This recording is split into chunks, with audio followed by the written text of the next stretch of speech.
Qizim, nimasi bu? Kimsan James Jackning qizi kollejga shunday kiyinib borsa-ya? Birinchi kundan hamma menga boyligim uchun xushomad qilishini istamayman.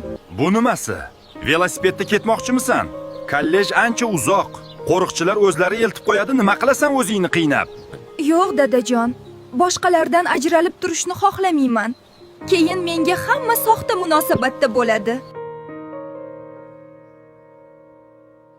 Seni oldin ko'rmagan ekanman. Yangi kelgansan shekilli. Bu kollejda xohlagan ishimni qilaman deb xomtama bo'lma. Xo'y, uni qara. Mashhur biznesmen James Jackni qizi keladi deyishgandi. Bu o'sha shekilli.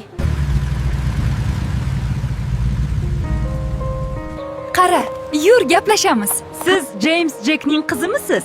Bizni kollejga kelishingizni eshitganimizdan beri intizorlik bilan kutamiz. Tanishinglar, bu yangi o'quvchimiz. U shaharchamizga yaqinda ko'chib kelgan katta tadbirkor James Jackni qizi. Nimasi kulguli? O'rningni bilib o'tir, oyoq yalang. Sen ham yangi kelgansan, nega seni tanishtirishmadi, hayronman. Darsda rosa asabimni buzding. O'zingni kim deb o'ylayapsan, oyimcha? Usti boshingni qara, odamni ko'ngli ozay deydi. Qara, anavi seni oilangni avloddan avlodga o'tib kelayotgan olmos ko'zli taqinchog'i-ku. Sendan o'g'irlab olibdimi? Bu o'zimniki, buvim sovg'a qilgan. Hech kimdan o'g'irlaganim yo'q. Bu yoqqa cho'z. Hali senmi meni buyumlarimga tegadigan?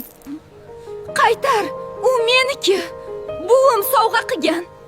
Qilgan ishing uchun hali afsuslanasan.